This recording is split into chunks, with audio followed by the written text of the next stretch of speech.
Hi there, this is Lorccán. I got some questions about angles, about the use of angles in a fight. And so I have crudely rigged up my Pell here with a shield to be a little bit more interesting as a model opponent for us. When you're starting out the fight, you can overthink a lot, and a lot of people do. But one thing to keep in mind that is fundamental to good sword fighting of basically any type is figure out what's open first. If I am facing this opponent here, he's got a big shield in the way, but his head's open. I could try to hit him in the ribs over here. Nothing wrong with that, except that his head's open. So why would I ignore that simple shot? And if I grab my shield here, you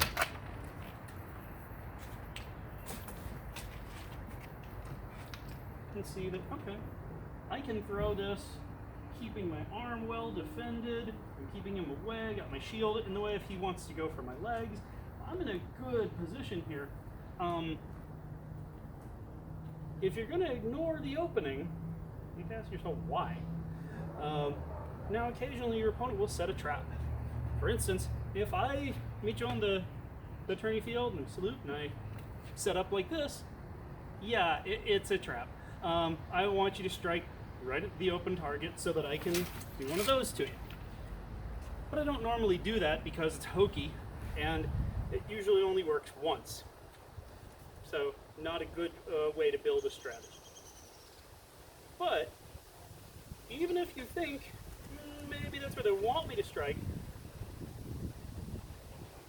you still need to look at what is already open. There's very, very few fighters where there's no open target. And you know, if you get far enough away, well, nothing's really open to me anymore because I can't reach it. But if you see the opening that is within your ability to reach, perhaps with a step, that should be your first line of attack. Not getting fixated on, but I want to hit him there. I want to land a rap to his butt. If you want to actually be victorious in the fight, you figure out what do they need to defend or die if you throw a good shot. If this is my opponent, this is the way he's shielding, okay. If I throw the obvious shot to the head, and I do my job right at all, they've got to either move their shield, or move their butt, or die. They've got to take action. And that is where the game of angles, for me, really gets interesting. Because if I throw the shot and they raise the shield to cover, now something else has opened up. It's axiomatic. If you look at any martial art, typically you're going to see the same basic idea. Movement creates openings. It's always something. Openings are trade-offs. They're not absolutes typically. It's not like, oh, you're open there, therefore you die. But if that shield shifts up to cover this shot, aha, this is going to be open. Now, I might go for those ribs. And the shield's not going to be there to protect them. And if I move smoother and better than my opponent does, I'm more likely to get it, and they're less likely to recover their guard and cut off that line of attack for me. If you want to control your opponent, control the fight, throw at the open targets. Make them work, make them act, make them do it. Eventually you'll learn what their actions are, and you'll make those completely predictable. You go, oh, okay, if I throw here, I know exactly what he's going to do, I know how he's going to do it, I know how to use it against him. Eventually they'll be forced to evolve, develop something new, and then the game gets more interesting again. But the basic truth of throw at the open target, don't get carried away with the fancy angles. And once you throw at the open target, if they react, then throw at the next most open target. If my opponent, for instance, were to step over here and the best target was really the leg, that's what I should throw at. If, granted, the offside head was kind of open and I might be able to hit it, that's not what I should be working for. I should be taking the more open target. That's better for me and that allows me to stay safer in the process. If I have to go to reach it, it wasn't very open in my book. If I can stay out here, that was open. That was good and open.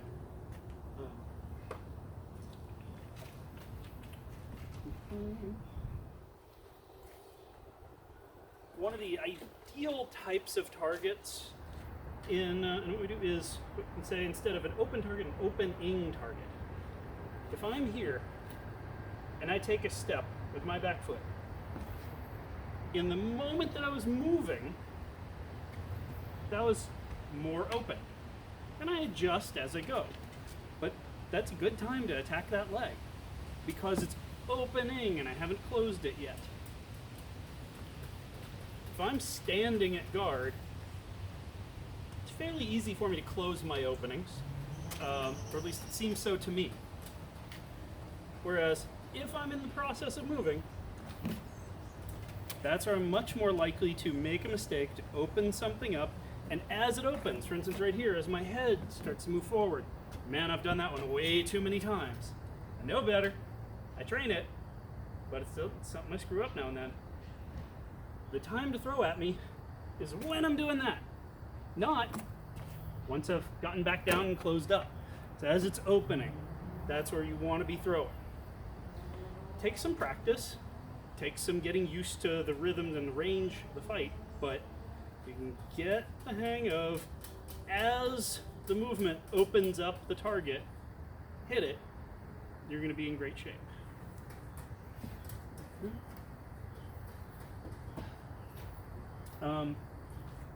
Feints and fakes are a way to potentially open up angles to use on your opponent, but I consider good shots to be basic, feints to be an intermediate skill level, and fakes to be advanced. And let me define them real quick. Feint means a shot that you're not expecting to land, but if it lands, it's good. So for instance, if I'm really expecting this opponent to raise the shield and cover their head, I'm going to throw this shot. I'm going to throw it with good power. I'm going to make sure that if they don't do it, they're still dead. But I'm really expecting that, so I'm doing that to get them to react so that I can hit the ribs. That's a feint. That first shot that is not expected to actually kill my opponent, but is a real threat. A fake would be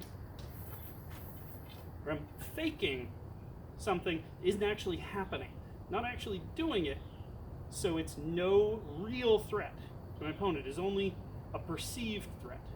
Another way this could work would be, oh, fake thrust. The problem with fakes is if I fake that, because I'm really planning to do this, if I do this and fake, any fake like that, your opponent can learn. Your opponent can just fail to react. Literally, somebody might just go, that didn't look too serious. And then just hold steady and go, there's the real threat. Block it, counter strike, you're in trouble. So, feints are safer than fakes, but just throwing good shots is really where it's at. And this is what a lot of the very best fighters learn to feint, learn to fake, but don't do a lot of it.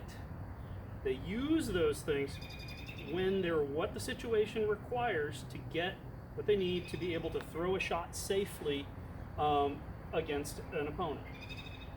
If I'm out here and I throw this shot and it doesn't work, I can still recover safely, throw another shot, another shot, and I'm not worse off than if I'd had a plan for a feint or a fake. I'm not inferior to the fighter who throws this as a feint in order to throw that other shot. It's not better or worse, it's less sophisticated, but it's not inferior. Throwing nothing but good shots, open targets, all day long, that's gonna win you a lot more fights than getting wrapped around the axle trying to figure out how do I fake this complicated thing so that I get him to look up there while I go around here and work way around the shield. That's not a really good, efficient use of your fighting resources. It may be fun, I'm not saying don't do it, I'm saying recognize it's not actually a good plan most of the time. And the simpler approach is just throw good shots at targets that are real and open. It's way better. Also, throwing shots at your opponent's shield counts as a fake. In other words, it's not a good idea for most applications. It can work. But if I'm throwing something into the shield, I'm extending. I'm now risking some of myself without getting anything for it other than maybe a setup. If I'm going, okay, I'm going to blast their shield, and they just strike down and take my arm off, well, that plan sucked. Now, it doesn't matter what was coming from here, and then I was going to do this. Doesn't matter how cool it was. If you throw a shot that they didn't have to do anything about other than continue to be where they were, that gives them the advantage of being able to watch you calmly, securely, and find the opening for their good, safe shot to take you out. So please don't give that to them.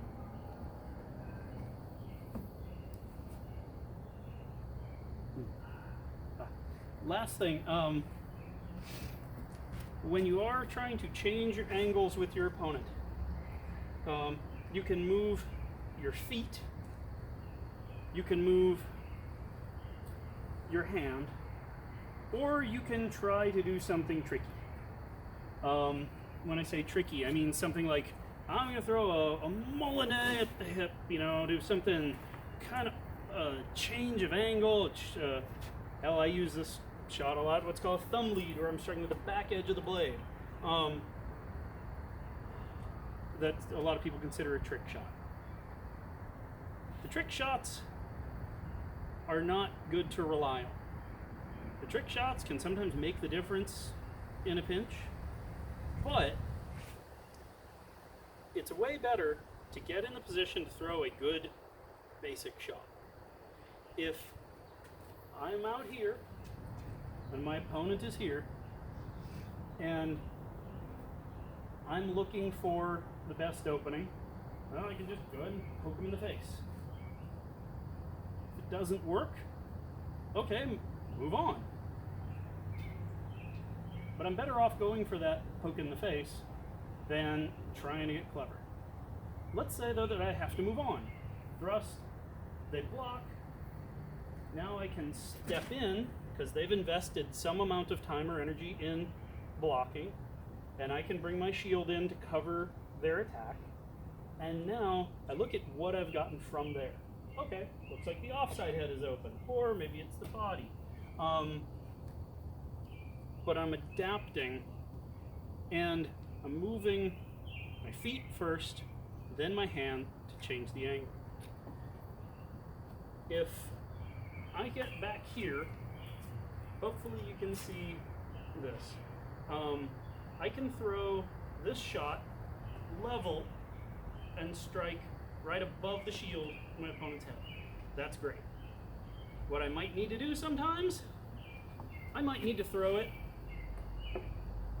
with my hand higher than the target to get the thing. Or I might need to throw it downward. There are ways you can tweak that angle a little bit For instance, I can also throw a slot shot straight down on the side. Or I can throw it at an angle, sliding behind a shield. Step 1, get your feet in the right place. Step 2, work the angle of your hand. Step 3, if necessary, is trick shot. The crazy, change up that no one's ever seen before. Usually if no one's ever seen it before, it's not really that good. Or it's very limited. It only does so many things. It's not as valuable as good basics. If I want to get around this guy, let's say, he's covering his head with his sword, the best thing for me to do is move my feet. If he follows, move my feet differently, change it up. But as I move and keep my defense up, he's going to have to move to react. There will be a mistake in there somewhere, and I can capitalize on it. If I make the move here, and I get almost what I want, then I can work the angles of the hand, see if I can get just the right spot. But there's no fixed formula for this. It's basically other than get your feet where, in the best position you can, and look at what your options are from there.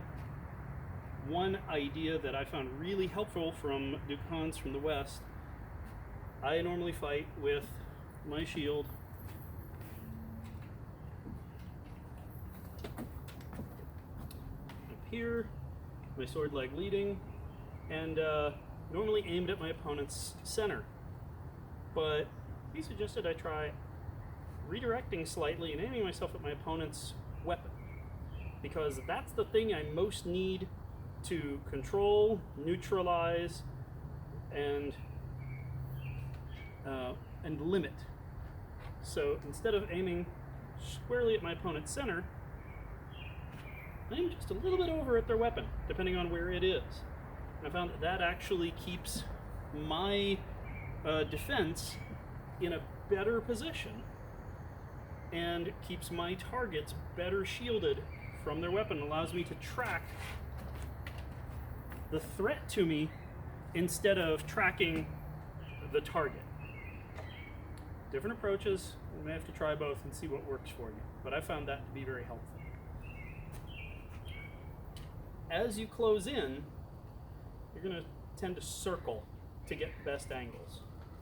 If I'm here, strike, I'm going to circle around. I'm not just going to strike and step over to the left. Now I'm facing the wrong way. No, I'm going to strike, and I'm going to rotate around the target so that I can keep myself oriented on the target, covering the threats with my defense, and reaching the soft squishy bits with my sword.